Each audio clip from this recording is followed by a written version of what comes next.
ভেবে দেখেছেন কখনো নিখুঁত শিল্পের সাধনা একজন মানুষকে ঠিক কতদূর নিয়ে যেতে পারে? আজ আমরা বাংলা সাহিত্যের দারুণ এক মনস্তাত্ত্বিক রহস্যের একেবারে গভীরে প্রবেশ করতে যাচ্ছি। প্রখ্যাত লেখক মনোজ সেনের লেখা ইন্দ্রিয়ের ওপারে গল্পটি নিয়ে আমাদের আজকের এই বিশ্লেষণ। এই গল্পটি আমাদের এমন এক অদ্ভুত জগতে নিয়ে যায় যেখানে শিল্পের সাধনা আর এক অজানা মহাজাগতিক ভীতি মিলেমিশে একাকার হয়ে গেছে। মানুষের সাধারণ অনুভূতি ঠিক ওপারে আসলে কি লুকিয়ে আছে, চলুন সেই রহস্যের পর্দায় আজ উন্মোচন করা যাক। শুরুতেই প্রবীণ উকিল চিত্তপ্রসাদের একটা চমকপ্রদ উক্তি শোনা যাক। তিনি বলছেন, আমি কৌশিকী কানাডার রাগ শুনতে পারি না, শুনলে ভয়ে আমার সর্বাঙ্গ অবশ হয়ে আসে। একটু ভাবুন তো, কৌশিকী কানাডা হল মধ্যরাতের এক গভীর আবেগময় রাগ। ঐতিহাসিকভাবেই এই সুর মানুষের মনে এক অদ্ভুত প্রশান্তি আর বিষণ্ণতা এনে দেয়। কিন্তু এখানেই সবচেয়ে আকর্ষণীয় বৈপরীত্যটা লুকিয়ে আছে। এমন জাদুকরী একটা মার্গসঙ্গীত কেন একজনের মনে চরম আতঙ্কের সৃষ্টি করবে? কিভাবে একটা সুন্দর সুর আক্ষরিক অর্থেই মৃত্যু ভয়ের কারণ হতে পারে? চলুন ধোঁয়াশাটা একটু কাটানো যাক। গল্পের প্রেক্ষাপটটা কিন্তু দারুণ। অবিভক্ত বাংলার ধামল শহরের এক নির্জন পরিবেশ। রাজ কলেজ টিচার্স মেসের 4 তলার একেবারে ওপরের একটা স্যাঁতস্যাঁতে বদ্ধ ঘর। এই ঘরটিতে বাইরের কারো ঢোকা সম্পূর্ণ নিষেধ। কেউ জানেই না ওই বদ্ধ দরজার ওপারে আসলে কি হয়। আর এখানেই গল্পের মূল রহস্যটা ঘনীভূত হতে থাকে। কারণ এই ঘরেই থাকেন জমিদার বংশের এক অদ্ভুত গান পাগল মানুষ, রঙ্গলাল। এই বদ্ধ ঘরের রহস্যের একদম কেন্দ্রে রয়েছে এক অদ্ভুত দ্বৈত সত্তা। দিনের বেলায় রঙ্গলাল মানুষটা একজন অত্যন্ত নিম্নমানের সুরকার, যে সব সময় চুপচাপ থাকে, কারোর সাথে কথাও বলতে চায় না, তার চোখে সব সময় একটা ভয় কাজ করে। কিন্তু রাতের বেলায় সেই মানুষটি যখন অচেতন হয়ে পড়ে, তখন তার সেই বন্ধ ঘর থেকে ভেসে আসে জাদুকরী সব ঐশ্বরিক সুর। কেউ জানে না সে কখন ঘুমায় আর কখন বাজায়। এই অদ্ভুত দৈত্যসত্তাই আমাদের মনে প্রশ্ন জাগিয়ে তোলে, লোকটা আসলে কে? রঙ্গলালের এই রহস্যময় বর্তমানের শিকড় কিন্তু লুকিয়ে আছে তার অতীতে। শাস্ত্রীয় সঙ্গীতের প্রতি মোহগ্রস্ত হয়ে প্রখ্যাত ওস্তাদ ওমর আলীর কাছে তার তালিম নেওয়া শুরু হয়, কিন্তু সেটা চলে মাত্র কয়েক মাস। এরপর আসে ওস্তাদের মৃত্যু এবং একটা শেষ সতর্কবাণী, যা রঙ্গলালের জীবনটাই পাল্টে দেয়। শুরু হয় বছরের পর বছর ওই 4 তলার বদ্ধ ঘরে তার একাকিত্ব আর আত্মগোপন। এই দীর্ঘ বিচ্ছিন্নতার পরিণতিতেই জন্ম নেয় বর্তমানের এই অবস্থা। শুরু হয় মধ্যরাতের ঐশ্বরিক সুরের খেলা। ওস্তাদজির সেই শেষ কথাগুলোর মধ্যেই লুকিয়ে আছে গল্পের সবচেয়ে মর্মান্তিক ট্র্যাজেডি। তার আক্ষেপ ছিল, তুমি মন দিয়ে বাজাও যাতে সুর শুদ্ধ হয়, কিন্তু প্রাণ দিয়ে বাজাও না, তাই সেটা সুন্দর হয় না। এই একটা কথায় রঙ্গলালের জীবনে সবচেয়ে বড় শূন্যতা তৈরি করে দেয়। নিজের সুরের ভেতর প্রাণ খোঁজার এক ভয়ঙ্কর অবসেশন বা ঘোরের দিকে সে ধাবিত হয়।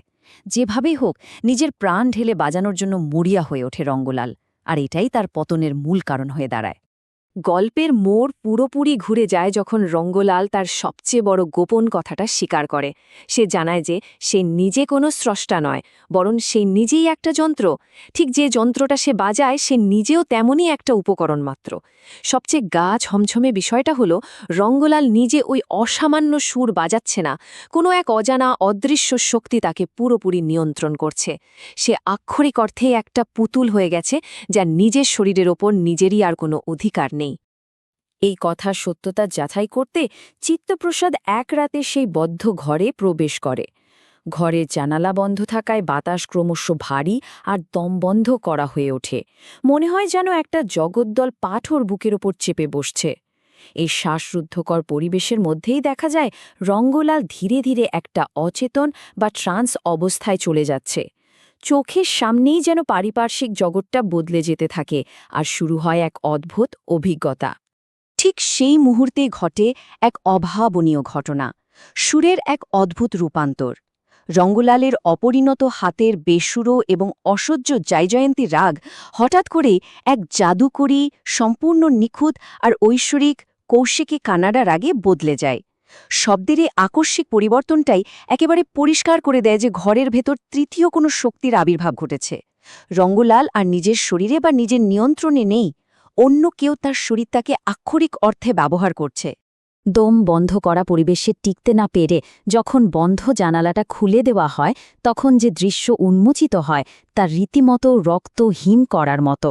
জানালার ওপারে কোনো রক্ত মাংসের মানুষ ছিল না, বরং দেখা যায় এক চলমান উজ্জ্বল নীলাভ ধূসর কুয়াশার স্তর।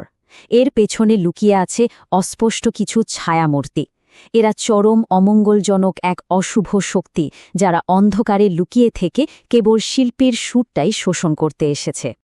এই অশুভ সত্তাদের সাথে মানুষের সম্পর্কটা আসলে অদ্ভুত এবং ভীষণ নিষ্ঠুর প্রকৃতির। ব্যাপারটা অনেকটা মালির ফুল ছেঁড়ার মতো। ঠিক যেমন একজন মালি তার বাগানের সবচেয়ে সুন্দর ফুলটি নিজের ক্ষণস্থায়ী আনন্দের জন্য ছিঁড়ে নেয়, সে কিন্তু ফুলের কষ্টের কথা একবারও ভাবে না। ঠিক তেমনিভাবে এই অশুভ সত্তারাও রঙ্গলালের হাত দিয়ে সুর সৃষ্টি করিয়ে তা মায়াহীনভাবে শোষণ করে নিচ্ছে। তাদের কাছে শিল্পীর জীবনের কোনোই মূল্য নেই, তারা শুধু শিল্পের নির্যাসটুকু শুষে নিতে চায়।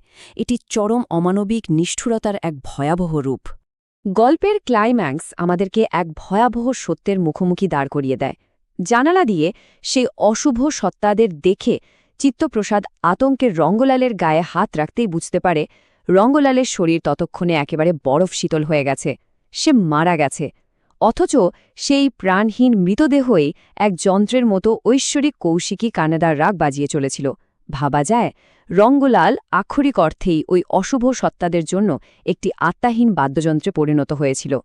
পুরো ঘটনাটি থেকে ইন্দ্রিয়ের ওপারে বা বিয়ন্ড দ্য সেন্সেস এর যে মূল ধারণাটি আমরা পাই তা হল এমন এক অদৃশ্য ও নিষ্ঠুর মাত্রার অস্তিত্ব হয়তো আমাদের এই চেনা বাস্তবের সাথেই মিশে আছে। এরা নিঃশব্দে মানুষের শিল্প, আবেগ এবং আজীবনের সাধনাকে নিষ্ঠুরভাবে শোষণ করে নেয়। এটি মহাজাগতিক ভীতির এমন এক ধারণা যা মানুষের অস্তিত্ব আর তার চারপাশের অজানা জগৎ সম্পর্কে আমাদের নতুন করে ভাবতে বাধ্য করে। আজকের এই বিশ্লেষণের একেবারে শেষে এসে একটা প্রশ্ন কিন্তু গভীরভাবে ভাবিয়ে তোলে। নিখুঁত শিল্পের চূড়ান্ত পর্যায়ে পৌঁছানোর জন্য কি সবসময় এমন কোনো অদৃশ্য অশুভ শক্তির কাছে নিজের আত্মাকে বিসর্জন দিতেই হয়? শিল্পের প্রতি এই অন্ধ আসক্তি মানুষকে ঠিক কত বড় অন্ধকারের দিকে টেনে নিয়ে যেতে পারে? এই অমীমাংসিত প্রশ্নটি আপনাদের জন্য আজকের চিন্তার খোরাক হয়ে রইল।